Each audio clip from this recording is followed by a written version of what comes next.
अस्सलाम वालेकुम स्टूडेंट, आज हम एक्सरसाइज नंबर 7.2 का क्वेश्चन नंबर 6 कर रहे हैं।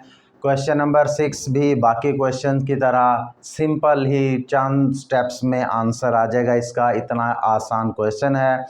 इस क्वेश्चन में जो हमारा बुक वाला है वो ये क्वेश्चन कुछ इस तरह से बना रहा है, जिसकी स्टेटमेंट है what is the circular measures of angle between the hands of two watch at 3 o'clock।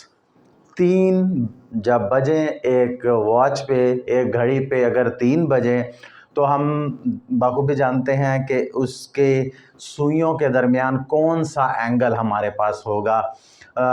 तो वो हमने फाइंड आउट करके देना है। वो कहता है कि दोनों जो सुइयाँ हैं, एक है मिनट्स वाली और एक है घंटे वाली, तो इन दोनों के दरमियान कौन सा एंगल बना हुआ होगा।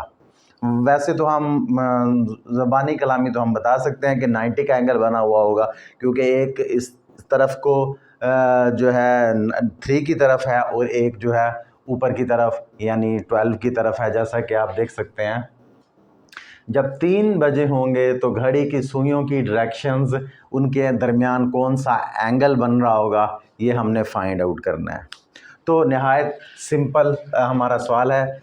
देखें जी, यहाँ पे सबसे पहले तो हम ये जान लेंगे कि एक जो है सर्कल, पूरा एक घड़ी जो है हमारा एक पूरा सर्कल है, इसके अंदर टोटल कितने एंगल्स होते हैं। तो ये 2 तरह से होता है, क्योंकि हम जो हमारे पास फार्मूला यहाँ पे भी यूज़ होगा, वो भी जो है और पिछले हमने क्वेश्चंस किए हैं 1 2 3 से लेके 5 तक हम क्वेश्चन करते चले आ रहे हैं। आपको ये पता है कि हम जो है एंगल जो है वो रेडियन में लेते हैं और फिर उसका जवाब जो है निकालते हैं, और जवाब भी रेडियन में ही निकालते हैं। अगर डिग्री भी हो तो हम उसे कन्वर्ट करते हैं रेडियन में। तो इसलिए इससे की निस्बत कि हम पहले डिग्री में कन्वर्ट करें फिर उसे दोबारा से रेडियन में कन्वर्ट करें, हम क्यों ना रेडियन में ही इसको लेके चलते हैं।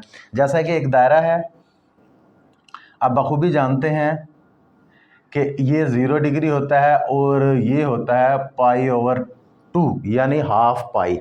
90 डिग्री का हाफ पाई होता है और ये पाई वैल्यू होती है, यानी कि 180 डिग्री पाई की वैल्यू होती है। क्योंकि ऊपर वाली एक जो है डी जो है 180 पाई की है, तो नीचे वाली भी एक डी जो है वो भी पाई की है। तो मतलब मुकम्मल सर्कल के अंदर 2 पाई होता है। तो हम तो वैसे ही बता सकते थे कि 0 ये है, ये 1/2 है, तो इन दोनों के दरमियान 1/2 ही बना हुआ है, π/2 सॉरी बना हुआ है। लेकिन हम इसे थोड़ा करके दिखाएंगे, ऐसे ज़बानी कलामी तो नहीं बता देना, उसे सॉल्व करके बताना है। तो हम पहले लिखेंगे कि टोटल एंगल्स कितने हैं। टोटल एंगल्स इन सर्कल, वो हम बता सकते हैं कि हमारे पास हैं 2 पाई। क्योंकि हम रेडियन में बताएं ना तो हम बहुत जल्दी आंसर तक पहुंच जाएंगे। अगर हम डिग्री में बताएं तो फिर उसे डिग्री बना के फिर हम उसे कन्वर्ट करते फिरेंगे रेडियन में। तो इससे बेहतर है हम चलते ही रेडियन में हैं। तो हमें पता है कि एक सर्कल के अंदर 2 पाई एंगल्स होते हैं। अब हमें पता है कि एक घड़ी के अंदर टोटल 12 आवर्स होते हैं। तो यहाँ पे लिखें टोटल आवर्स इन वॉच, वो कितने होते हैं जी, 12 होते हैं। अगर हम पूरे सर्कल के एंगल्स को 12 पे डिवाइड कर देंगे तो हर घंटे पे कितने एंगल हो रहे हैं वो हमारे पास आ जाएंगे।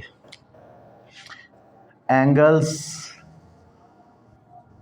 इन 1 आवर, एक घंटे में कितने आवर्स हो जाएंगे, 2π/12 पे डिवाइड कर दें इसे तो हमारे पास एंगल आ जाएंगे। वो हम डिवाइड किया 2 × 2 6 12 यानी π/6, ये हमारे पास आ गए। टोटल एक घंटा अगर गुजरता है, यानी बड़ी सुई यानी कि मिनट्स वाली सुई तो 12 पे ही रहती है। जब यहाँ पे 1 हो तो 1 पे जब ये आती है घंटे वाली सुई, तो तब उनके दरमियान जो एंगल बनता है वो बनता है π/6, यानी हर घंटे वो π/6 जो है डिस्टेंस तय करती जाती है, π/6 डिस्टेंस। हमने तो मालूम करना है 3 घंटों का, यानी 3 घंटों का। तो हम देखेंगे एंगल्स एट 3 o'clock, 3 बजे कितना होगा, एक घंटे पे होता है π/6।